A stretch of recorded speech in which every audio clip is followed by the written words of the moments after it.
আসসালামু আলাইকুম। দিলুস কিচেন থেকে আজ আমি একটি দারুণ মজার এবং ভিন্ন ধর্মী একটি রান্না নিয়ে এসেছি। এটা হলো গাজরের ফ্রাইড রাইস। গাজরের ফ্রাইড রাইস মানে ক্যারট ফ্রাইড রাইস। আমি জানি এই আইটেমটা কেউই খান নাই, তবে এটা দেখতে যেমন খেতে খুবই মজা, তবে আমি সুন্দর করে একটু ডেকোরেশন করেছি। এই যে সাইডে চিকেন ফ্রাইটা দিয়ে, কারণ এটা হলো সম্পূর্ণ আমার একটা রেসিপি। এই রেসিপিটা যদি আপনারা পেতে চান তাহলে ফেস থেকে দেখলে ফলো করে দিবেন, ফলো করে আমার সাথে দিলুস কিচেনের সাথে থাকবেন, আর ইউটিউব চ্যানেল থেকে দেখলে সাবস্ক্রাইব করে দিবেন আর শেয়ার করে দিবেন সবার মাঝে, যেন সবাই দেখে এই আইটেমটা করে নিতে পারে।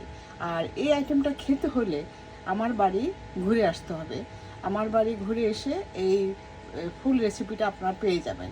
এটা দেখতে যেমন সুন্দর, খেতেও তেমনি মজার। আমি জানি এই আইটেমটা কেউই এখনো খান নাই, তবে এটা একদম স্বাস্থ্যকর একটা খাবার। আর যারা ফ্রাইড রাইস পছন্দ করে তাদের জন্য তো খুবই একটা অতুলনীয় একটা অতুলনীয় স্বাদের একটা আইটেম। এই এই এই রেসিপিটা সম্পূর্ণ আমার মন গড়া। তো আর এটা হেলদি, স্বাস্থ্যসম্মত, কারণ যেহেতু আমি গাজর দিয়ে করেছি, এটা খুবই স্বাস্থ্যসম্মত। এভাবে আপনারা ছোট বড় সবাই খুবই পছন্দ করে খাবে, আর ছোটরা তো এটা লুপে নেবে, কারণ দেখতেও খুব সুন্দর, আবার খেতেও অসাধারণ। তো আসুন তাহলে এই রেসিপিটা পেতে হলে আমার বাড়ি ঘুরে আসবেন এবং ফুল রেসিপিটা দেখে নেবেন। তো এই তাহলে আমরা এই আইটেমটা কিভাবে করেছি একবার অন্তত একটু দেখে নেওয়া যাক, আপনাদেরও অনেক ভালো লাগবে। দেখুন, আপনারা নিজেরাই আঁচ করতে পারেন যেটা দেখতে কতটা সুন্দর। এরকম মজার মজার আইটেম পেতে হলে দিলুস কিচেনের সাথে থাকতে হবে। এই যে এরকম এই সাইজের 3টা গাজর দিয়ে আমি ফ্রাইড রাইস রান্না করব। এখন এটাকে আমি সুন্দর করে এই যে এইভাবে স্লাইস দিয়ে কেটে নিব। তারপর আমি একটু সিদ্ধ করে এটাকে ব্লেন্ড করে তারপরে এই ফ্রাইড রাইসটা রান্না করব। এই যে আমি এখন এটাকে সিদ্ধ করে নিচ্ছি। এই যে আমার চিকেনটা ভাজা হয়ে গিয়েছে, এই যে দেখুন। এই যে এখন আমি একটা বাটিতে তুলে নিচ্ছি। আমি এই গাজর দিয়ে ফ্রাইড রাইস রান্না করার জন্য এখানে একটা হাঁড়ি বসিয়ে দিয়েছি। এখন আমি একটু দিয়ে দিচ্ছি, এই যে বাটার দিয়ে আমি এখানে কিছু এই যে কাজু বাদাম দিয়ে দিচ্ছি।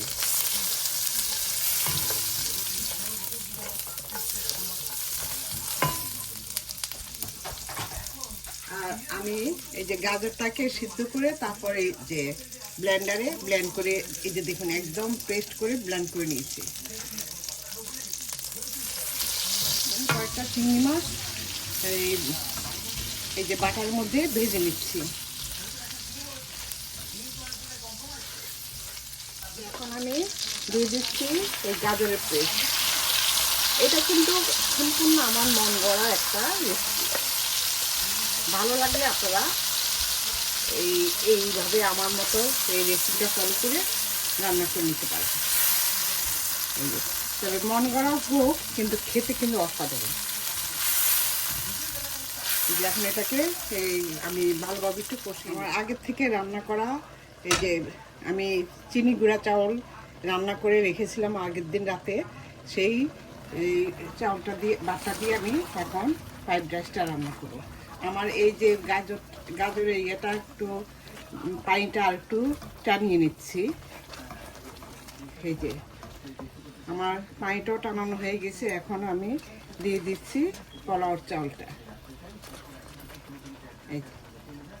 এইভাবে আপনারা রান্না করে একদিন খেয়ে দেখতে পারেন, আপনাদের কাছেও ভালো লাগবে। কারণ বাচ্চারা এই আইটেমটা খেতে খুবই পছন্দ করবে, কারণ দেখতে খুব কালারিং দেখা যাবে যার কারণে বাচ্চারা খুবই পছন্দ করবে। এই যে দেখুন, বাচ্চারা খুবই পছন্দ করবে। এভাবে আপনারা, বাচ্চা কেন, ছোট বড় সবাই কিন্তু খুব পছন্দ করবে।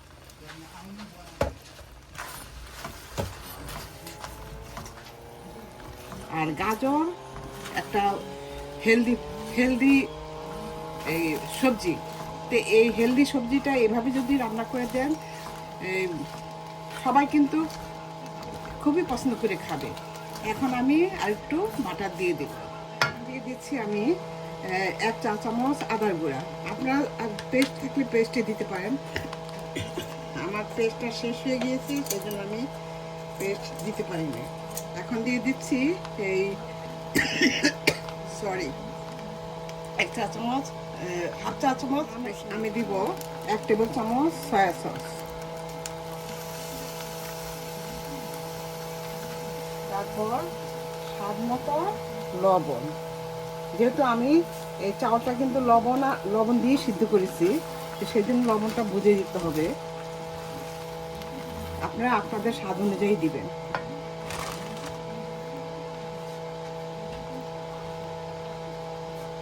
আর দিচ্ছি 1 চা চামচ টেস্টিং সল্ট। এটা আপনারা স্কিপ করতে পারেন, কারণ টেস্টিং সল্টটা দিলে খাবারের মান অনেক বেড়ে যায়, তো স্বাদটা অনেক বেড়ে যায়। সেই জন্য আমি টেস্টিং সল্টটা ইউজ করি, তো আপনারা চাইলে স্কিপ করে এখন দিচ্ছি আমি 1 চা চামচ পরিমাণ চিনি। চিনিটা অবশ্যই দিবেন, কারণ যে কোনো এই চাইনিজ আইটেমে চিনিটা অবশ্যই দিতে হবে। এখন দিব আমি 2টো ডিম, তো সেই জন্য আমি মাঝখানে একটু ফাঁকা করে নিয়েছি, দিয়ে আমি একটু বাটার দিয়ে দিলাম।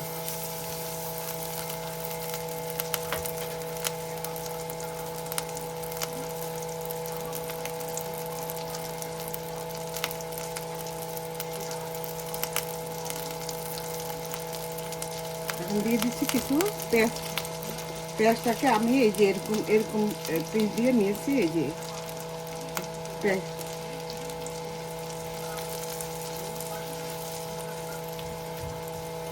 এখন আমি 2টো ডিম দিয়ে দিলাম। আমি আস্তে দিয়ে দিয়েছি, আপনারা চাইলে এটাকে ভেঙে দিতে পারেন। আমি এখন ভেঙে দিব।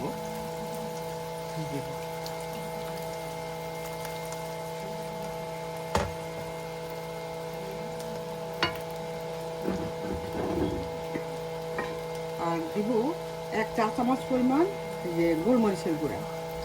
আমি কালো গোলমরিচের গুঁড়াটাই দিয়েছি, আপনারা চাইলে সাদাটা দিতে পারেন।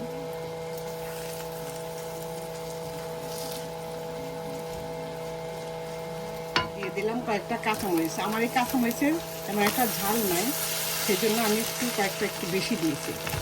এখন দিয়ে আমি মিশিয়ে ফেলছি। এই যে দেখুন,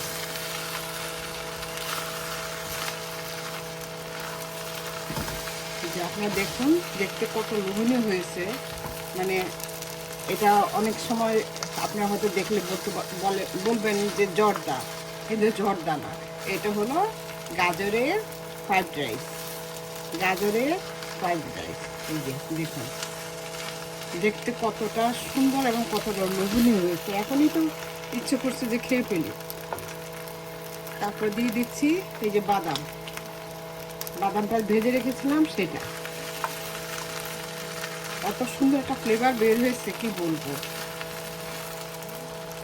হয়ে গেল আমার যে গাজরের ফ্রাইড রাইস। দেখুন দেখতে কতটা সুন্দর এবং কতটা লোভনীয় হয়েছে, আপনারা নিজেরাই দেখে আজ করতে পারেন। এখন আমি একটা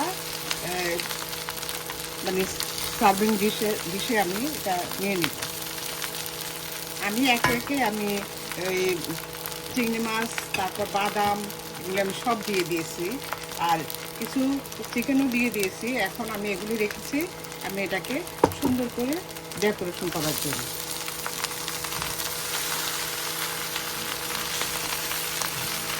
আমি চুলাটা মিলিয়ে দিচ্ছি। হয়ে গেল আমার দারুণ স্বাদের এই গাজরের ফ্রাইড রাইস। দারুণ স্বাদের গাজরের ফ্রাইড রাইস।